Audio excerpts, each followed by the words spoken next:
And hello, all my fellow nerds out there. This is Oracle Richie, and welcome back once again to Rectifier in Bloom. Last time we finished off Ren's route, and this might be very great news to you guys, but Emil's route just released a good while ago, actually. I actually couldn't really play it because it was Sunday. I don't make videos on Sundays, and I was actually at my uncle's baby shower yesterday, so my uncle and my aunt, they're expecting a baby soon. It's gonna be a boy. I'm gonna have a little baby cousin. Anyways, Emil's route released a while back, but we haven't done Percy's route yet, and I kind of want to save Emil for last because I'm trying to go in the order in which they released. So, so if I remember right, I did Greer, Stills, Glyph, Layor, and Red. So Percy will be the next one that we do.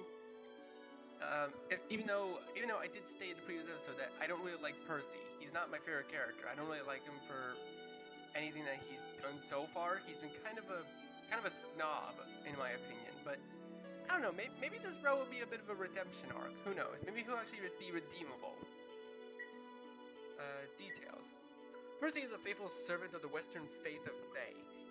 He's been devoted to you and your cause from the moment he first met you. Will you allow him to serve you? Yeah, sure. I mean, I have no other choice. I want to save Emil for last. Percy route, Sins of the Father, written by Joy Graves. Okay. Help me, please. They're taking me again. Huh?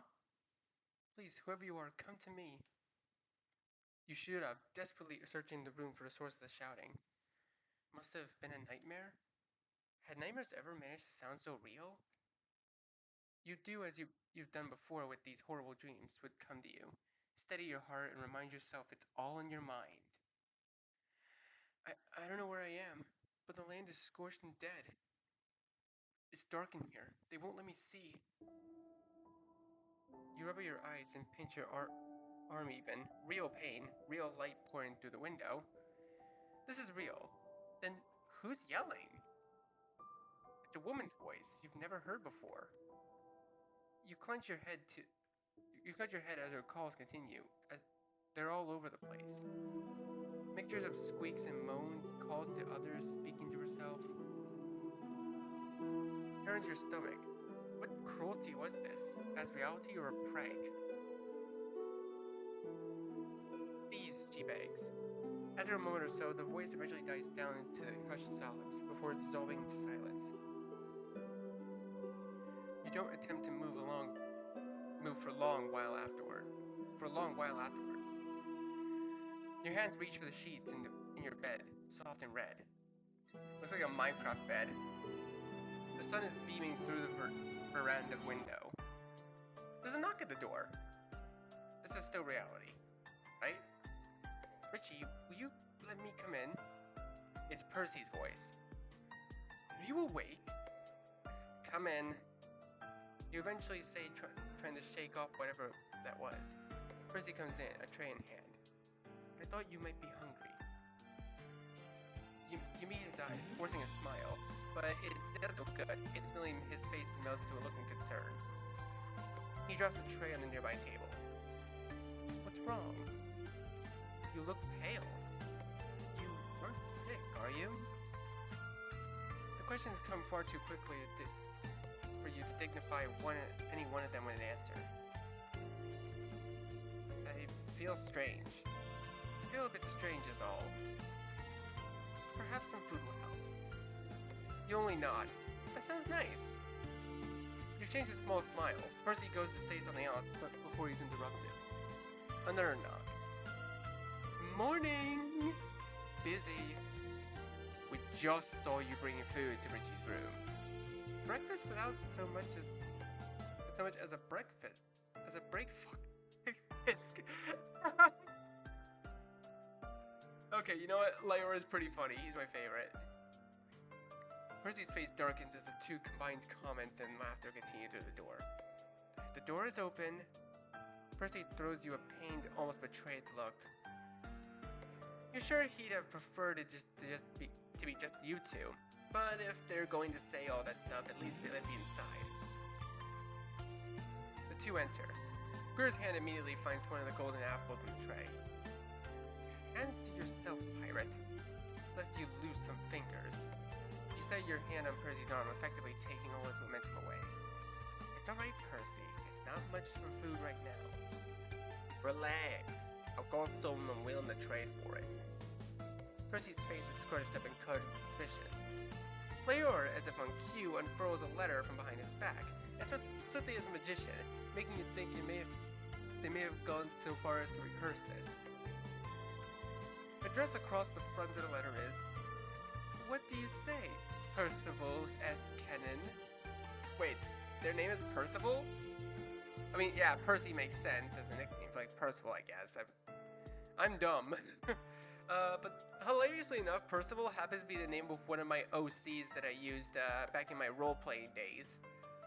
I still roleplay with a few of my friends on a DTW, but other than that, I don't really use Percival as often as I used to. That orange juice looks to die for. Why would I trade for something that has my name on it? The two don't budge. And for your games, can't you see Richie isn't doing well? This seems to shift the mood in the room. Leor leans over to check on you. Are you okay? It's nothing to concern ourselves with. Just a nightmare. You tried, but it feels wrong from the second it leaves your lips. Even if it didn't convince you, it seems to put the others at ease. Even so, the subject moves its way back to Percy. The letter seems important. You read it? Leor looks at Greer from over his goblet of stolen orange juice. Did we not make that clear? Hand it over this instant. They still don't move. Still, just opting to giggle. This must have been their goal all along. That's a crime. I could have you both thrown away for life. As if that would dissuade them, either of them, from doing it to begin with. Percy's threat rings absolutely hollow as the only muscle that moves is Leor's hand suppressing a laugh. Greer snorts. Percy swipes out of Leor's grip and quickly scans its contents. Yeesh. Uchi.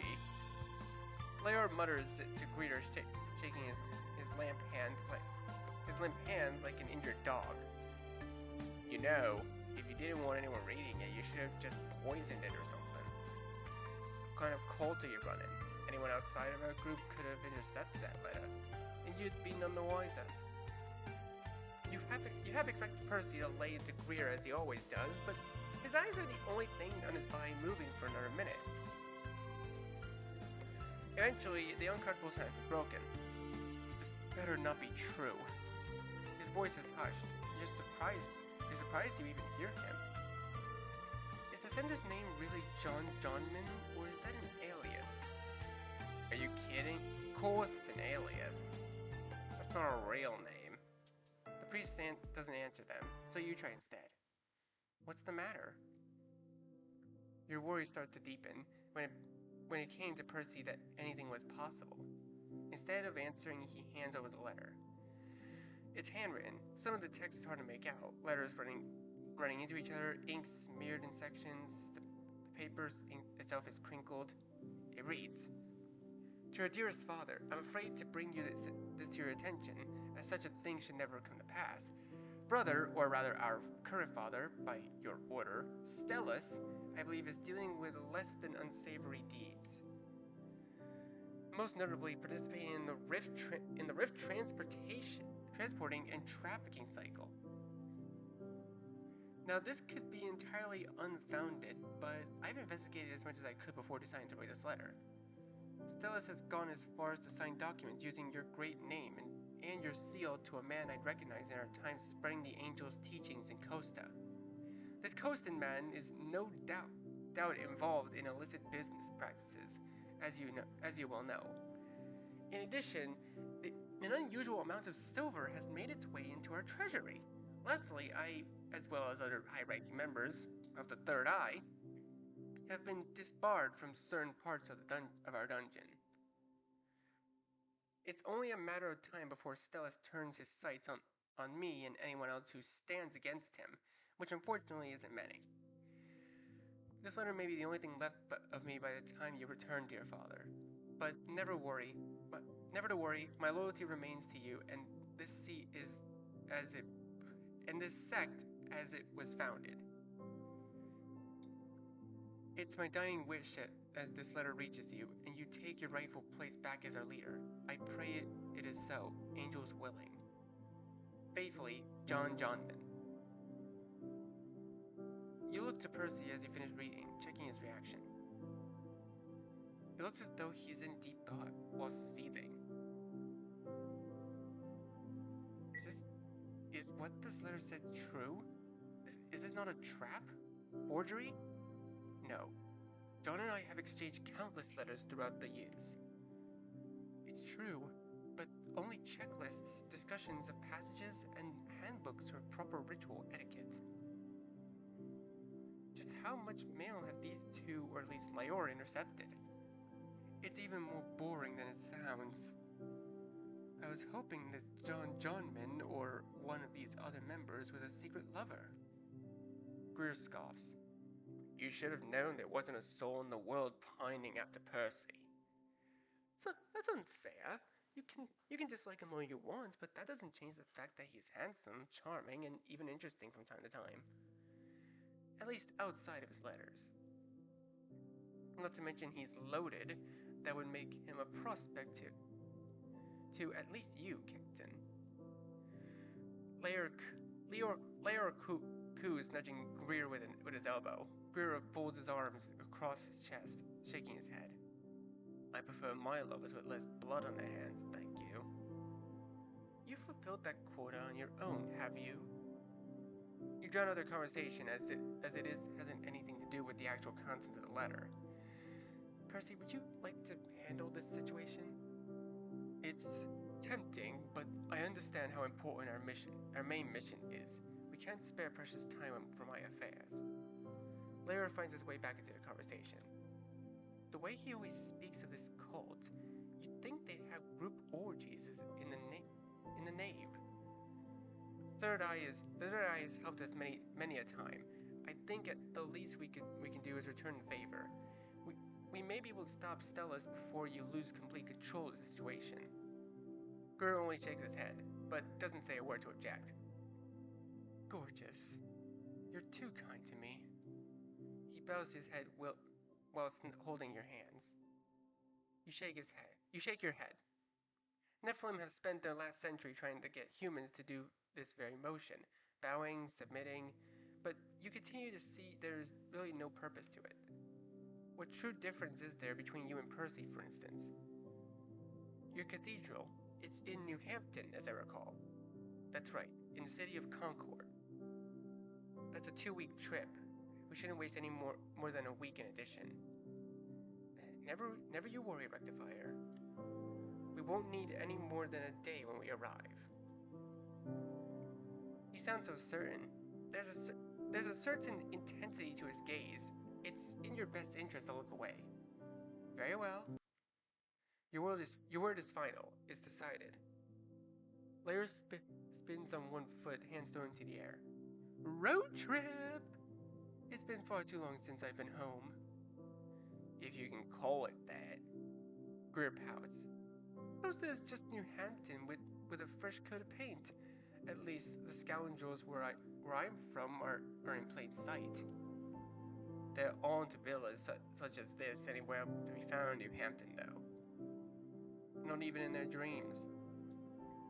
Instead of beaches, there are swamps. Instead of succulent chicken and pineapple kebabs, there are rats on a stick. Need I go on? Rats on a stick are a delicacy. You watch your tongue. Lair scolds playfully. Stills is going to hate this.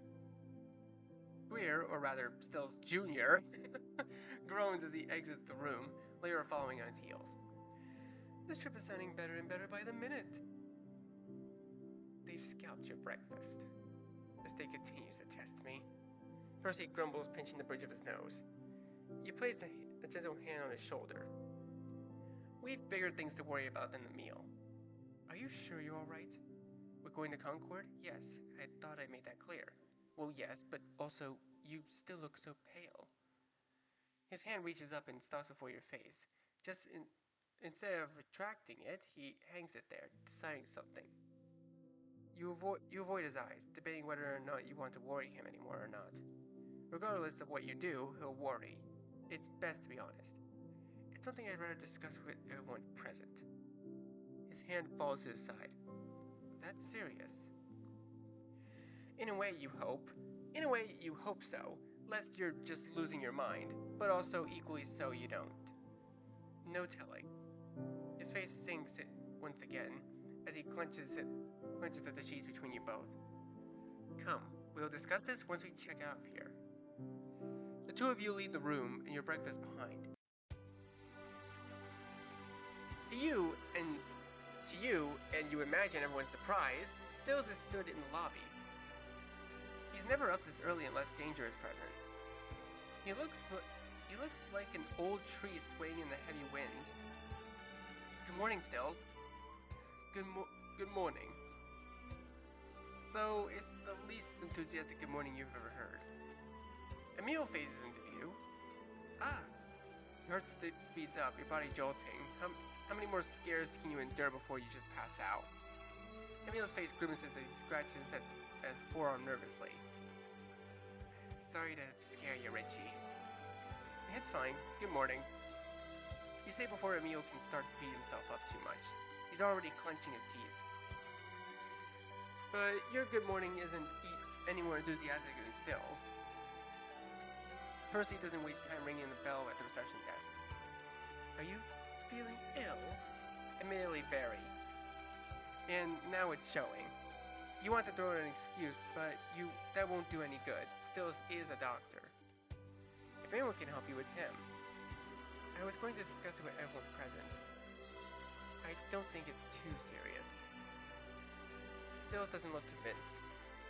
Running Cliff's camp isn't very far from here. Do you want to speak with me beforehand? Doctor confidentiality and all. Couldn't hurt to run it by him first, lest it isn't actually all that serious, if such a thing is possible. I woke up to the sound of a woman's voice. She was screaming and begging for help. It sounded like it was coming from inside my head, rather than anywhere in the building. After a couple of moments of being awake, it stopped. And you haven't heard it since? Thankfully not. A tired smile spreads across Stills' face.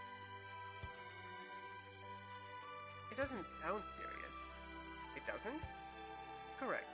It's actually a strange phenomenon, but humans, and I suppose Nephilim, can experience audio when asleep. The technical term is hypnopomnic hallucinations. Nothing harmful, just uncomfortable when you don't know what they are. It can be caused from stress. I have them myself. Perhaps it's a sign that you should try to take it easy. Well, easier. I understand our job is supposed to be stressful. You feel at ease for the first time since you awoke. You take a deep sigh of relief. Though, you hope to never experience such a thing again. It was far too real. Thank you. It's nothing. I'm glad you came to me first. You are signaled to leave as soon as Percy saddles up next to you. Hopefully it wasn't too hot last night for him. I'm sure Ren slept in worse conditions. And Glyph loves sleeping outdoors.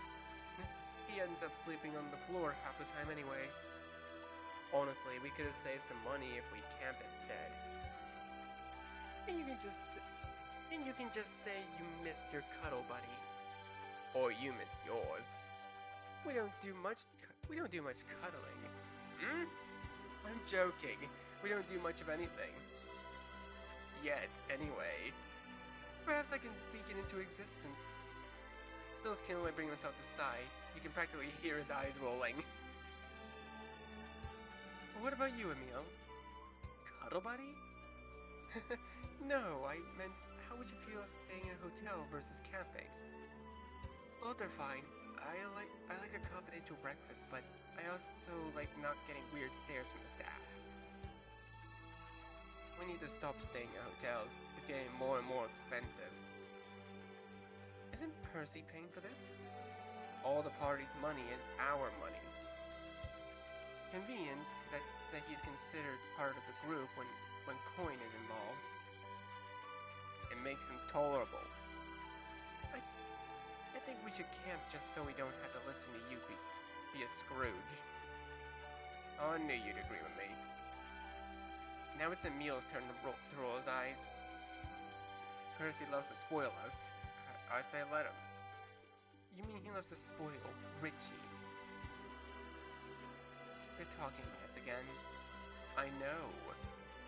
He says, laughing in his voice. You don't love it? You're so jealous. Jealous? Of your wealth? At least one of them is, but no. Jealous of being by your side. They wish they could serve you as much as I do. Percy studies your face for a moment, smiling to himself. You look doubtful. You're so humble. It's an honor to serve you. I'd like to in every possible way. You aren't able to hear Percy's elaborations as words are all too familiar to fill your head. That's what I heard. Didn't you? Take a seat, Melinda. You don't seem well. How about me, that girl? She needs our help, Harold. The older man, Harold, the younger man, their son, exchange a worried look.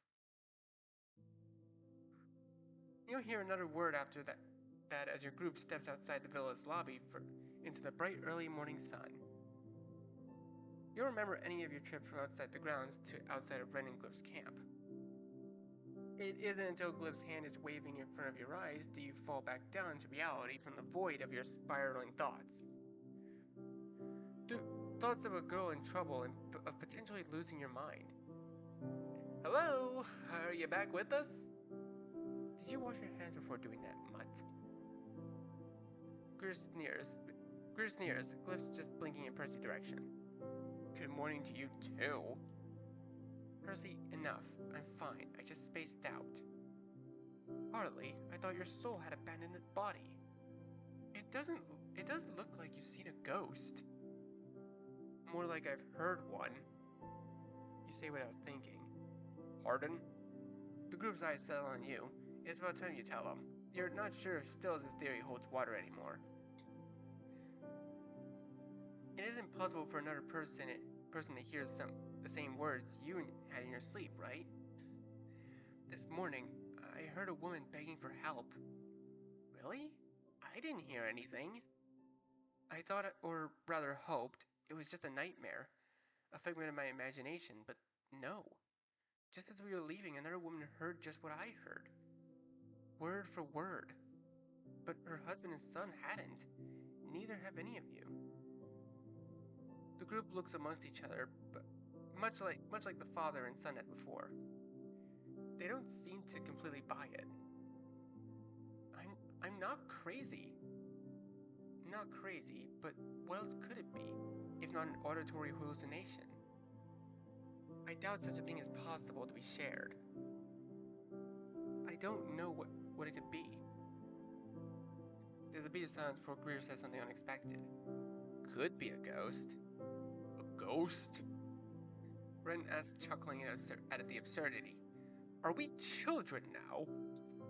This is coming from a half-demon who just camped with a wolfman at the behest of an angel. Ghosts exist. I've seen them. They're usually common on the open sea, but Costa is no stranger to them. I have heard tales of phantoms lurking at home, though I've never seen one. What a thrill that'd be. But if that's the case, why would they choose to haunt me? Greer shrugs. That I can't answer, but they don't seem harmful, outside of scaring you, that is. So ghosts are here? And they've already haunted at least 2 people?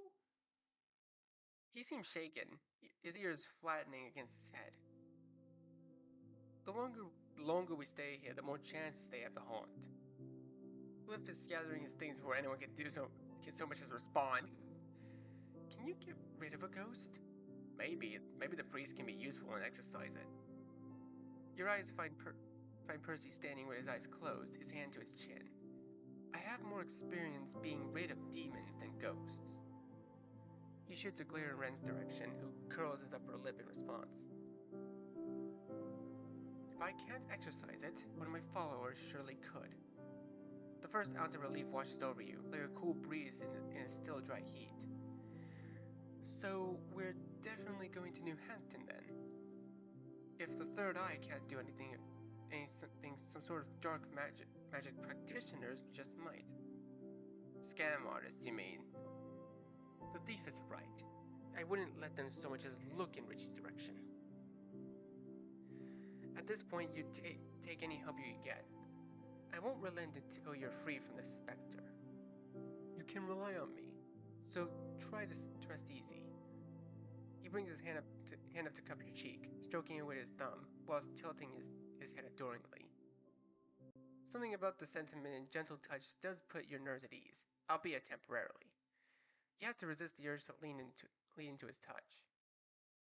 When are we leaving? The tents have been dismantled, and Glyph is carrying every pack they brought with them, including Ren's. First, we'll need to acquire passage onto one of those cursed carriages. Percy turns his attention to the Greer, his arms crossed against his chest. What? The priest digs into his robes and pulls out a coin purse. I'm listening. Of course he'd do anything for money. He's Greer. I have coin, but you have the connections. It won't be cheap. It's 8 tickets needed for the next available departure. Plus, I have a handling fee. It's not safe to carry that much in this city, nor into a meeting with those at Black Market. There's an additional reward for your completion. This is for our dear Rectifier. No amount of money is too much. I'll pull from our treasury in Concord. We get plenty of donations for the goddess Aelier. A wicked smile stretches across Percy's face. Greer chuckles in disbelief. You're a sick bastard. Percy can only shrug. We get results. Greer smirks, matching Percy's ever so slightly. You're not the only one. Consider it done. Of course, this is when you two decide to play nice. I'm a reasonable man. What can I say? I'll be back soon. We'll meet back here. He plucks up the coin purse from Percy, and in the next moment, he's gone. So, we're planning to disrupt the operations of those involved in underground human trafficking. Not just that, but extremely lucrative work trafficking powerful Nephilim? Percy looks wholly unfazed. Without a doubt, no such operation will run under my good name. We aren't getting too confident? This screams perilous. The carriages can only carry up to 10 individuals. Our party will take up most of those seats. Most of the seats, but not all. What do you intend to do with the bystanders? Nothing if they stay out of our way. And if they don't? Percy's body stiffens. He looks visibly annoyed, but forces a smirk. Just let Father handle this, he says, patting his chest. You can just sit back and take a little nap. Your usual. And they're valid concerns, Percy. I don't intend to kill anyone. I mean to get information about Stellis' operation, release the captured Nephilim, and get Richie to Concord to relieve him of the spirit. None of those require anyone to get hurt. But if you think we'll manage to accomplish any of these things without getting our hands dirty, you're a naive fool. The ends don't always justify the means. Is rescuing our friend and an enslaved Nephilim not good enough means for you?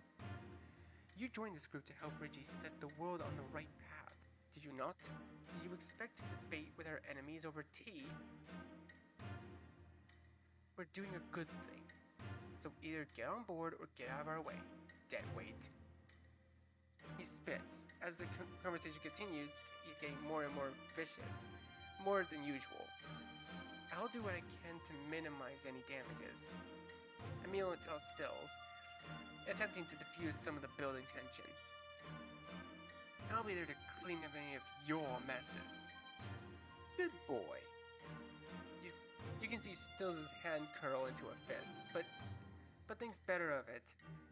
His face still dark though. Ren's teeth are bared, fists clenched as usual. Glyph's eyes are bouncing between both parties, his tail swaying in tensive pendulum. Percy, let's take a walk. He looks to you. Gladly. You quickly take your leave, allowing at least half of the remaining party to relax. Percy seems entirely pleased with himself. Do you have to do that? Do what? He asked innocently. You thought walking to face him. Percy! We shouldn't argue amongst ourselves. You're doing the right thing, but that doesn't mean you can talk to others that way. I apologize if that upsets you, but I often question their purpose for being here. They say they're willing to help you, but constantly worry about their own well-beings while doing so. I don't think that's odd. Well, I do. I don't want to question your reasoning, but I can't help but tire of the drivel they spew. If it's for you and what you stand for, what difference does it make if I live to see it through or not, as long as it gets done? Percy, you should care about your own well-being. Well, I don't. The only one with whom I worry about is you. I care for Emil, but he has failed in his mission, and so he serves you. He is no longer the leader, but the follower, and he does well, I'd say. But you are the means of a new era for mankind. Your mission will enable that the world is forever changed for the better. If I lose my life for something like this, it's just a small price to pay. I think the others are here to bask in your glory, without earning any of it. That's my honest opinion on the matter. I don't see it that way. Your method feels too absolute. You're far more useful to me alive.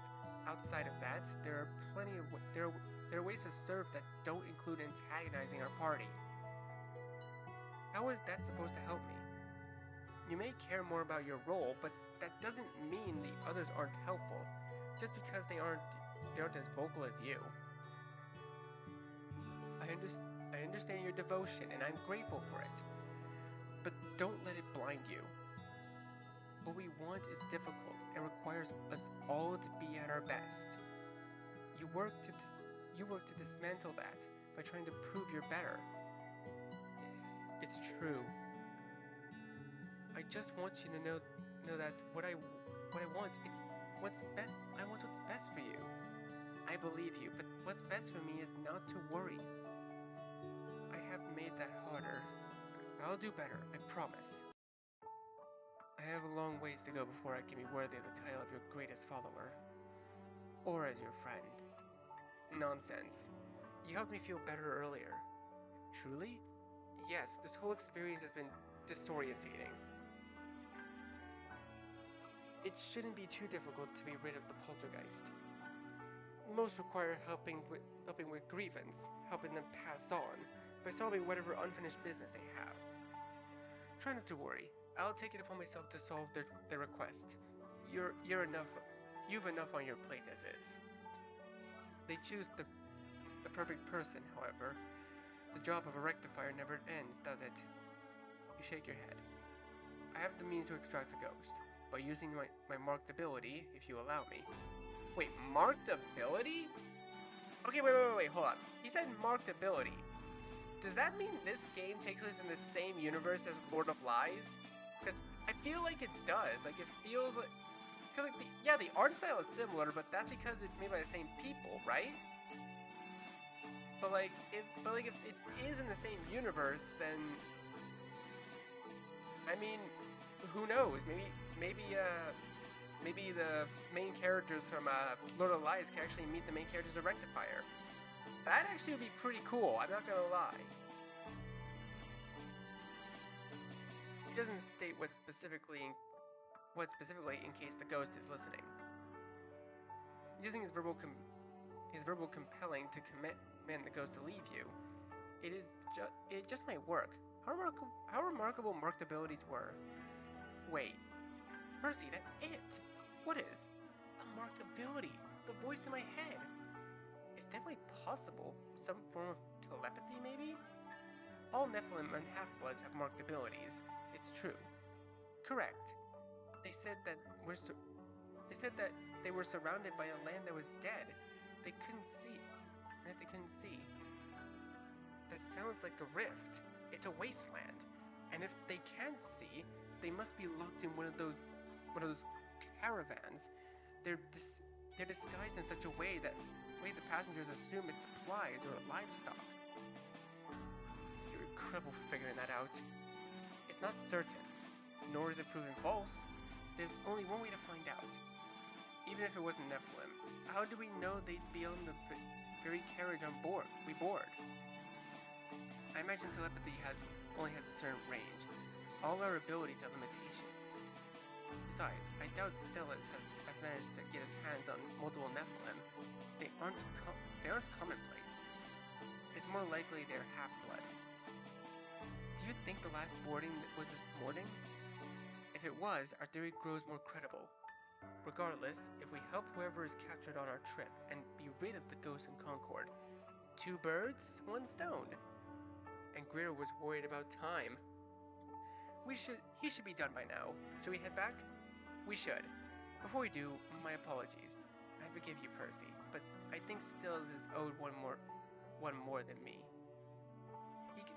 He can just be so persistent. Sounds like someone else I know. Fine point.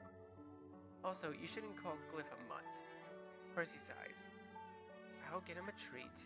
And you shouldn't antagonize Ren. He's naturally aggressive. What difference does it make if I add to it or not?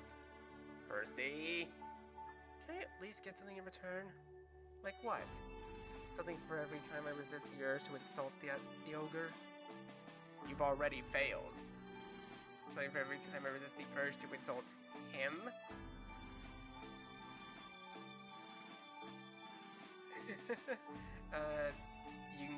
You can give me a massage. That'd be pretty funny. Every time you don't insult Ren, you can rub my shoulders. Only your shoulders? We'll see. Calm down, Percy. Well, now I'll have to know the other options. Does the offer extend to me? You want me to rub your shoulders? I'd settle for a head pat. I specialize in that. Very well. A massage to your shoulders and head pats for a job well done. After negotiations are complete, you both find your way back to the meeting spot. Luckily, Greer stood there waiting for you both. Right. I think this is actually a good place for us to save for now. Honestly, this is a pretty interesting route, to say the least. I'm not gonna lie, I really like it so far. And I guess Percy is kind of redeemable, I suppose. I mean, he may not be my favorite character, but he's starting to be a bit more redeemable. But anyways, next time we'll finish Percy's route and maybe start Emil's route if we have the time. So, anyways, thank you guys so much for watching this video. Be sure to leave a like, comment what you think, share this video with your friends, and be sure to subscribe and click the bell so you don't miss a single notification. I'll see all of you in the next video. Goodbye. You say you wanna try, but you never do. Sugar, there's a reason.